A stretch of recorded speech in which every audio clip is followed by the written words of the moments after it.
Assalamualaikum warahmatullahi wabarakatuh. Selamat sore, nama saya Denny Pratama dan nama teman saya Imam. Kami dari program studi pendidikan fisika kelas 6A dalam mata kuliah DKM ini. Kami dari program studi pendidikan fisika dengan prodi bernama Dimas Ratna Imamati. Kami ingin memperagakan alat dari desain pembuatan alat fisika kami. Untuk itu mari kita lihat sebagai berikut. Oke. Alat desain pembuatan kami ini di mata kuliah DKM ini yang diampu oleh Bu Perawati. Di sini kami membuat alat pengembangan alat yang dinamakan alat pengubahan energi. Nah, di alat kami ini ada dua jenis energi yang diubah, yaitu pertama adalah energi gerak menjadi energi panas, dan yang kedua itu adalah energi listrik menjadi energi panas. Nah, tujuan dari percobaan alat ini adalah untuk menyelidiki proses terjadinya perubahan energi, yaitu tadi proses perubahan dua energi tersebut. Dan kemudian selain menyelidiki, kami juga di alat ini juga digunakan untuk mencari besaran perubahan energi yang terbentuk. Di sini adalah perubahan energi yang terbentuk adalah energi panas, maka di sini adalah mencari besarnya di kapasitas kalor yang terbentuk dari proses perubahan energi itu. Oke. Untuk proses pertama saya akan menjelaskan, dan proses kedua saudara Dian akan menjelaskan. Oke. Untuk proses pertama yaitu perubahan energi gerak menjadi energi panas. Oke. Untuk perubahan pada prosedur perubahan energi gerak menjadi energi panas ini, kita menggunakan sehelai benang nilon. Ya, nanti benang nilon ini pertama kita ikat pada pengait di sini. Masuk. Oke. Kita ikat.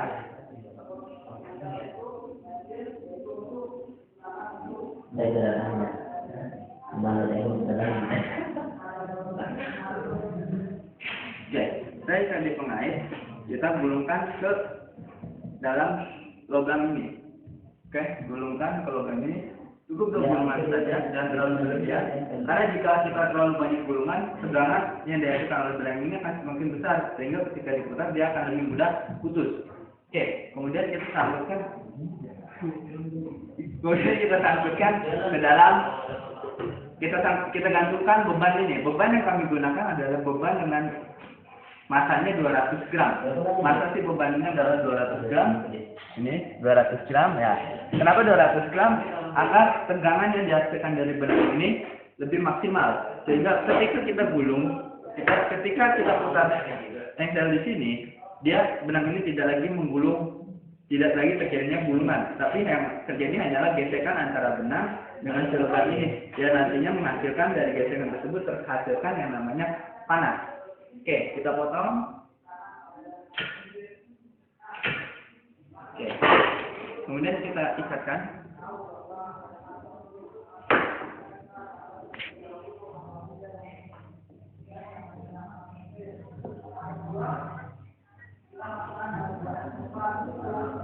Oke, tadi kita 2 gulungan saja. 2 dari 1. Oke. Nah, kemudian setelah itu pertama adalah kita ukur suhu awal si logam ini. Berapa suhu awal si logam ini?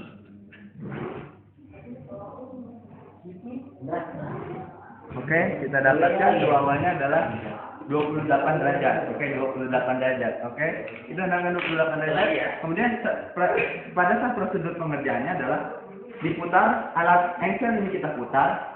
Ya, terserah berputarnya searah jam-jam atau berlawanan jam, terserah, bisa dari berlawanan atau searah sama aja.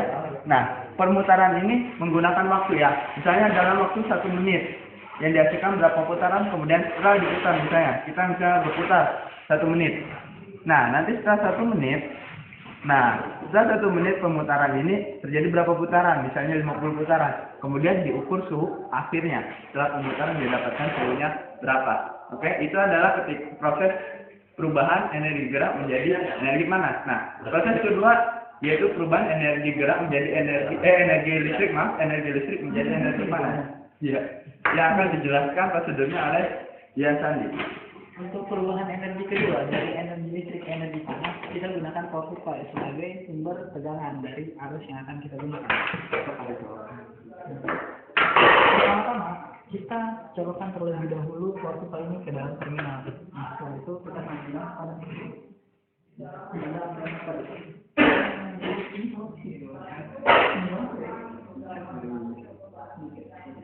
Nah, kita ikatkan. Sebenarnya prosedurnya sama aja, hanya mengganti dari si benang tadi dengan kawat agar mengalir arus di dalam komponen ini. Nah, kita ikatkan ke mata.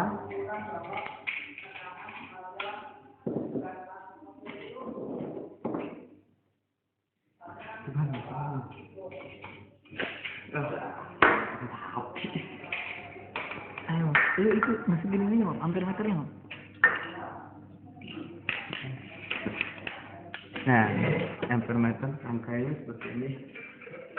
Nah, perbedaannya adalah jika di energi pertama kita tidak menggunakan power supply dan ampermeter, nah maka di perubahan energi yang kedua kita menggunakan power supply dan ampermeter. Ampermeter ini berfungsi untuk mengetahui berapa besarnya arus yang mengalir dalam perubahan energi yang ada di dalam alat ini.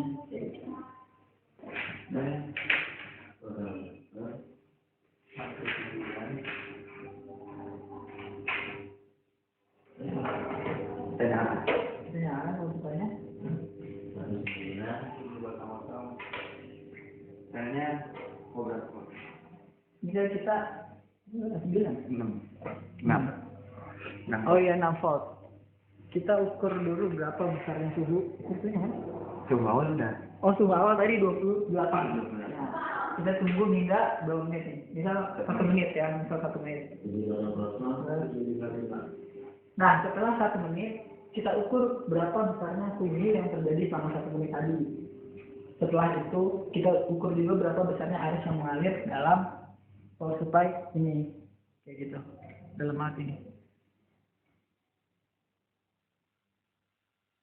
Dalam termometer ini, arus yang mengalir menghasilkan panas sebesar 29 derajat Celcius. Maka ada perubahan panas yang terjadi sebelum dan sesudah alat tersebut dialiri listrik. Nah, setelah itu, kita ukur juga arusnya. Berapa arus yang terjadi pada power supply pada tegangan 6 volt.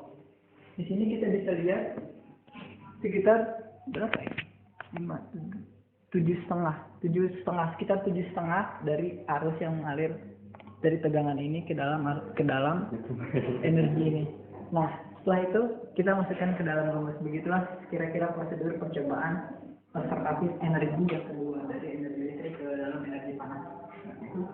Oke, sekian itulah cara kerja dari alat kami, yaitu alat perubahan energi mekanik gerak dan listrik dengan 2 proses energi yang berubah di sini adalah energi gerak menjadi energi panas dan energi listrik menjadi energi panas. Semoga alat kami ini bermanfaat dan inspirasi oleh para guru-guru maupun para mahasiswa untuk mengembangkan alat ini menjadi yang lebih baik. Terima kasih. Sekian. Wassalamualaikum warahmatullahi wabarakatuh.